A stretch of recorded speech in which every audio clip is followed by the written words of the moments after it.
Olá, começamos agora mais um programa Visão Diária e hoje estou aqui com a minha convidada Nayara Campos, que é dançarina, coreógrafa de danças urbanas. Tudo bem, Nayara? Fala um oi para os nossos amigos. Queridos internautas. Então, que bom que você está aqui hoje conosco, uma pessoa importada lá de São Paulo, viu, gente? E é um prazer te receber aqui, pessoa da tua estirpe, tá? E para nós, assim, o segmento gospel é muito importante que a gente tenha alguém com tantas premiações como você já teve, tem ainda, né?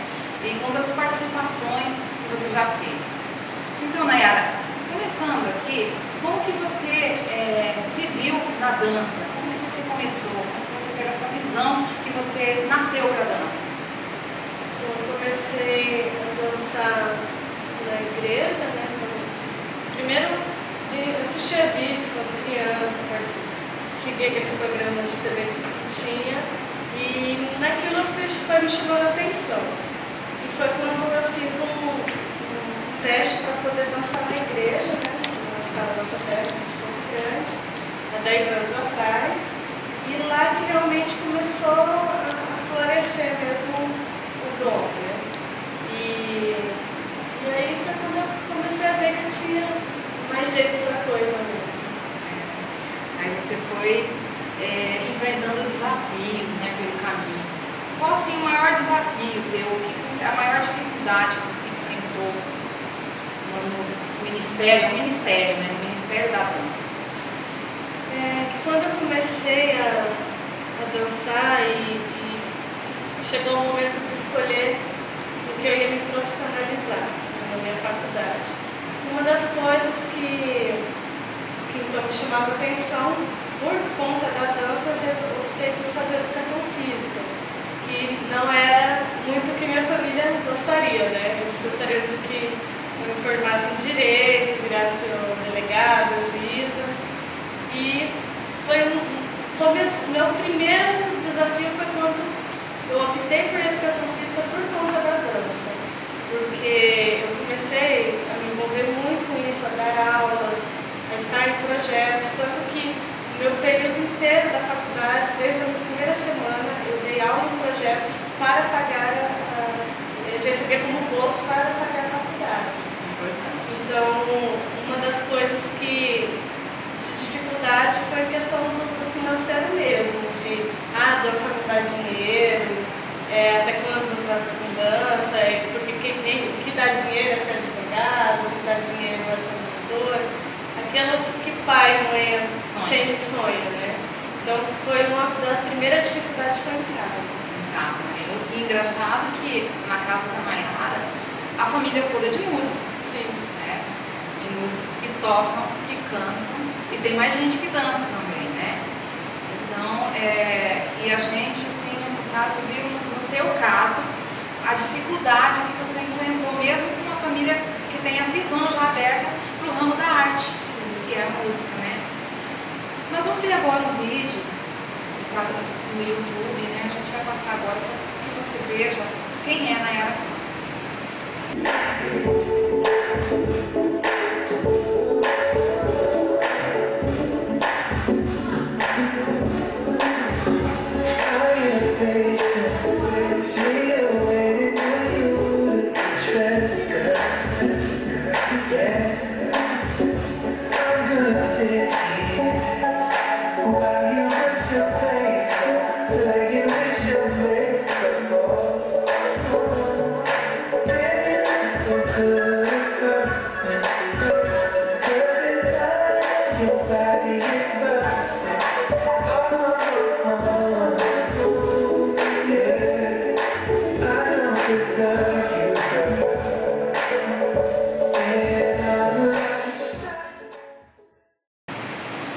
Nayara, sempre que tem competições aqui em Campo Grande, aqui no estado, você tem participado e tem levado as premiações que eu sei.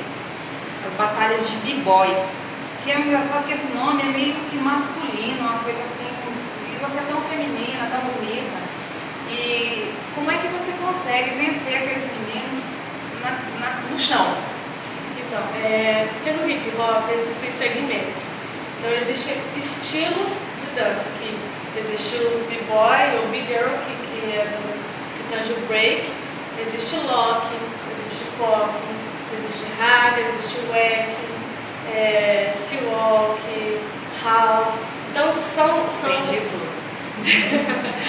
variações, são fundamentos diferentes, estilos diferentes, músicas diferentes. Então hoje em dia já nas batalhas que existem no Brasil e fora, mundo afora, as batalhas já são separadas por estilos. Então, por exemplo, o propriamente dito break eu já não entro, porque para a mulher treinar é um pouco complicado. Assim, existem as que treinam.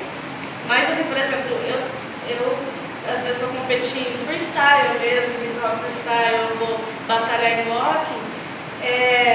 Por mais que tenha um número grande de mulheres dançando aqui em Campo Grande, é difícil elas participarem em competições. Então, em todas as competições que eu entro, eu tenho que batalhar contra homem. Então, e assim, como o último campeonato que teve, eu batalhei, antes de eu ir para a final, com uma outra menina, eu batalhei contra 3 homens. Ganhei dos 3 homens e fui para a final com uma outra menina que também ganhou de outros 3 homens. Então só havia nós duas de mulheres, né? Mas é assim, você treina, você estuda e não importa se você vai pegar se é homem, se é mulher, não tem muito dessa no meio não. O interessante é que fica o estilo feminino, você não deixa de ser feminina para poder entrar numa batalha dessa. Você que foi dançarina do grupo Fancy, posso falar o nome do Fancy aqui, né? Do grupo Fancy, que é o maior representante do nosso estado aqui. Como que você, assim, sendo evangélica e estando num grupo, até as pessoas confundem o nome, a dançarina do funk, ela dança funk? Não, não é. Funk é um grupo. Então, como é que você vê isso? Você teve retaliação na igreja, do povo, assim, evangélico? Você viu, assim, alguma diferença, algum destratamento, assim, com a sua pessoa? Pra dizer bem a verdade, assim, só explicando o nome do grupo Funk, é por conta da música Funk Quem Puder do Gilberto Gil, que foi escolhido para o grupo, mas é um grupo de hip hop, não tem nada de funk, não tem nada de as vestimentas de funk, não tem isso, até porque o funk original ele é o funk James Brown, que foi criado lá na década de 70 e 80.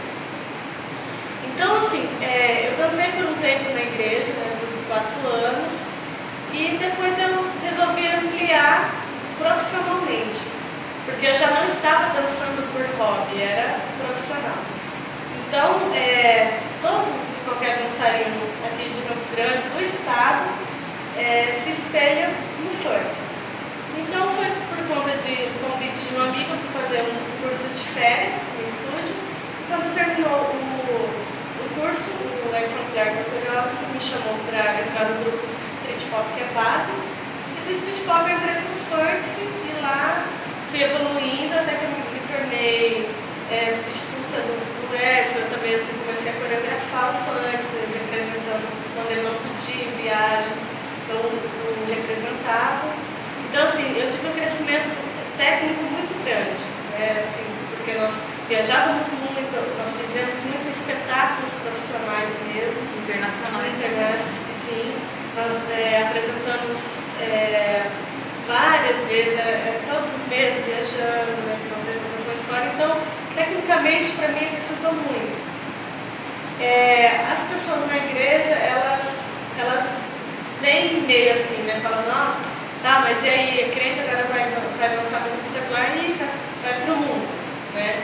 E na verdade, nós estamos sujeitos às pessoas seculares a todo momento, no serviço, você ir ao correio, você ir ao banco, você está rodeado. O que vai falar mesmo no seu caráter é como você se porta. Eu não tinha problema em relação a isso com eles, sempre fui respeitada. Até em vários momentos eu pude fazer com que estavam todos no grupo e lá nós orávamos, sabe, assim, nós cantávamos, por mais que eles não sejam... Já presenciei alguns lá cantando louvores, desde pequeno, né? E Então, assim, tudo é como você age, né? É o seu testemunho. Testemunho de vida. Sim. Depois de tudo isso que você, todos os prêmios que você recebeu aqui, tudo que você sofreu e tudo que você ganhou, né, como lição de vida, foi. Aí você decidiu ir para São Paulo. Do nada, assim? Pegou assim, de certa forma, todos de surpresa, né? Tanto do grupo, minha Fala para família. nós aonde que Deus entra nessa sua história para São Paulo. Sim. É engraçado porque eu sempre gostei muito de São Paulo. Só que eu esperava um momento, né, uma oportunidade de ir. E aconteceu que uma empresa de lá, umas meninas tinham uma rede social, elas sabiam que eu dançava. E um tempo antes disso acontecer, o pastor tinha orado por mim e falou, Deus através dele falou, eu vou te tirar daqui, vou te levar para um outro lugar, mas eu estarei à frente de tudo, assim, fica tranquilo. E aquilo foi crescendo no meu coração, que um ano após ter acontecido isso, eu recebi uma proposta da empresa para eu poder ir para lá fazer uns trabalhos, coreografando também uma banda. E no momento que a pessoa ligou, ela falou assim, olha, a proposta é tal, nem era daquelas propostas, mas eu senti de que eu tinha um chamado para ir para São Paulo. Porque eu não sei, para que eu não sei, tanto que minha mãe me pergunta até hoje por que eu... Porque eu aparentemente estava numa vida, eu estava com minha casa, com meu serviço, dando aula, já tinham, assim, as pessoas já me conheciam bastante aqui em Campo Grande no estado. E por que deixar tudo, né? Mas assim, eu senti que eu estava indo por obediência. Amém. Entendeu? Por obediência, mesmo passando por muitas coisas que eu passei, que não foram fáceis, mas também assim, tem tido um crescimento muito grande. E hoje eu tenho começado a entender esse propósito de eu estar lá, do porquê eu vim. É importante, Brunara, você foi esperta, quando Deus falou, você já arrumou uma linha. Porque muitas vezes a gente que tem uma promessa, a gente que tem um chamado, a gente demora porque a gente está pensando que é por daqui anos. E aí muitas vezes muitas coisas atrapalham a nossa vida porque a gente ainda continua esperando e não sai do lugar. Eu creio que você recebeu o teu chamado e já se preparou, entendeu? Não importa o que vou passar, se tiver que passar algo ruim, já passo logo, e o que tiver de bom pela frente já vem mais depressa, né? Agora, eu vi também que você participou do Ela Dança do SBT. Isso foi muito importante para você também. E para nós, né, de Campo Grande, que você é nosso representante. Queria que você falasse só um pouquinho sobre isso e como você tem feito seus trabalhos como produtora também em São Paulo. O programa Ela Dança, ele teve toda uma inscrição. Só que eu entrei no site da SBT não para me inscrever, mas na verdade eu fui postar vídeos meus, porque tem um espaço do bailarino lá que você pode postar. Eu vou colocar alguns vídeos, né? É bem visto, né? E no que eu postei, e você tem que fazer um cadastro, aí nisso eu recebi um telefonema da produtora me convidando para que eu fizesse parte do programa. E aí eu falei, gente, mas como que eu vou lá, né? Sozinha, porque lá é um estado onde tem muitos dançarinos bons, profissionais, todos estão lá, tudo conhecido, né? Então, às vezes eu estava lá, até no dia que eu fui gravar, a pessoa que ia gravar também estava lá competindo comigo, era o que já tinha me dado aula aqui em algum evento. Então, assim, você se vê e fala, nossa, eu vim para um patamar maior, agora o negócio ficou sério, assim, sabe? Então, assim, eu falei, mas amei, eu vou, assim, sabe? Porque a gente enche de medos, né? Você fica na insegurança, fala, nossa, mas eu vou dançar sozinha, né? Contra o grupo. Mas enfim, eu não fui nem no critério de vou passar, não vou passar, mas justamente por me permitir estar naquele momento e me vencer naquele medo. Entendeu? Porque eu falei, nossa, se eu me privar de participar disso agora, eu vou ficar me privando de outros. Vou ficar me colocando medo em outros. E foi bem legal, assim, ainda não cheguei a passar para as fases eliminatórias, por conta que lá tem todo um processo que você tem que receber 5 dos 3, e eu recebi de 2. O terceiro, que é o mais temido lá, ele fez críticas construtivas de que eu já tinha noção, já sabia, né, que estuda mais, porque isso realmente quem dança, quem é música, quem vive da arte, é uma busca, é um estudo incessante, não termina nunca. Então assim, mas pra mim foi muito válido ter ido com essas pessoas, ter visto como que é que funciona toda semana competição na TV e acima de tudo ter me vencido no medo, né? E por ser a única representante do estado que foi lá. Que bom. Essa é a Nayara, essa pessoa simpática, linda. E nós ficamos por aqui agradecendo a tua participação, Nayara. Que Deus venha abençoar os seus caminhos, tá? E que você nunca se esqueça de colocar Deus em primeiro lugar, porque eu sei que você é uma vencedora. Muito obrigada. Se vocês quiserem olhar meu canal no YouTube, é Nayara Campos 22, ou só colocar Nayara Campos, que já vão aparecer vários de dança, várias aulas minhas, aí tem trechos de espetáculo. Vou me adicionar também no Facebook,